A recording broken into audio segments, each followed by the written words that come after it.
নমস্কার, আমি অ্যাস্ট্রোলজার পাপিয়া শাস্ত্রী। আমার ইউটিউব চ্যানেল পাপিয়া রায়তে আপনাদের সবাইকে সুস্বাগতম।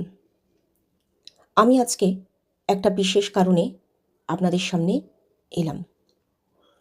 যারা যারা এই অডিওটা শুনছেন বা ভিডিওটি দেখছেন, তারা প্রত্যেকে ভালো লাগলে ভিডিওটিকে লাইক করবেন, সাবস্ক্রাইব করে সঙ্গে থাকবেন, বন্ধুদের মধ্যে শেয়ার করে দেবেন। আপনার একটি শেয়ার অন্যান্যদের অনেক উপকারে আসতে পারে।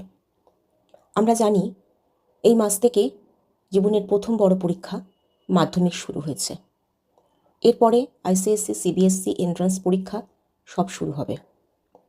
আমাদের যত ছাত্রছাত্রী আছে সবার উদ্দেশ্যে আমার আপ্রাণ ভালোবাসা এবং শুভেচ্ছা সহ আমি একটি টিপস আপনাদের শেয়ার করতে চাই। যদি ভালো লাগে সেটি পরখ করে দেখবেন, নিশ্চিত উপকৃত হবেন। যেদিন পরীক্ষা দিতে যাবেন তার আগে একটা ঘটে জল পূর্ণ করবেন এবং তাতে আম্রপল্লব দেবেন। আম্রপল্লবের সংখ্যা হবে 5টা বা 7টা। ঘরটিতে একটি সিঁদুরের স্বস্তিকা চিহ্ন আঁকবেন এবং আম্রপল্লবে সিঁদুরের ফোঁটা দেবেন। ঘরটি আপনি যদি মাটির ব্যবহার করেন তাহলে নতুন নিতে হবে। অন্য কোনো ধাতব পদার্থের ব্যবহার করলে সেটি আপনার বাড়িতে থাকা কোনো ধাতব পদার্থের নিতে পারেন।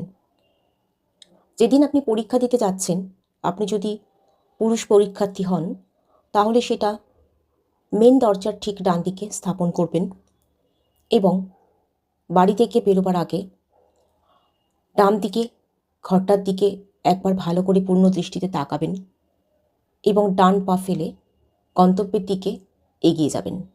আর যদি আপনি স্ত্রী পরীক্ষার্থী হন তাহলে ঘরটি দরজার বাম দিকে স্থাপন করবেন এবং বাম পা ফেলার আগে পূর্ণ দৃষ্টিতে ঘরটার দিকে তাকিয়ে আপনার গন্তব্যের দিকে এগিয়ে যাবেন। যারা বা যে বাড়িতে থাকবে সে কিন্তু তখনই ঘরটাকে সেখান থেকে সরাবে না। পরীক্ষার্থী যখন পরীক্ষা দিয়ে ফিরে আসবে তারপর ঘটের জলটি কাটা গাছ ছাড়া অন্য যে কোনো গাছের গোড়ায় দিয়ে দেবেন। আম্রপল্লবটি আপনারা প্রতিদিনকার ফুল পাতা যেখানে ফেলেন সেখানে রেখে দেবেন। জলে পারলে দিতে পারেন। প্রত্যেক দিন পরীক্ষাতে যাওয়ার আগে বাড়ির গুরুজন ব্যক্তি কিংবা আপনি নিজেও এই ঘরটি স্থাপন করতে পারেন। বাড়ি থেকে বেরোনোর আগে গুরুজনদের প্রণাম, ঈশ্বরকে স্মরণ এবং এই ঘরটির উপাচার যদি পালন করেন অবশ্যই আপনাদের পরীক্ষা ভালো হবে, জীবনে সফলতা পাবেন বলেই আমার বিশ্বাস। জীবনে অধ্যাবসা একটি বড় ব্যাপার, অতএব অধ্যাবসায় তো আছেই।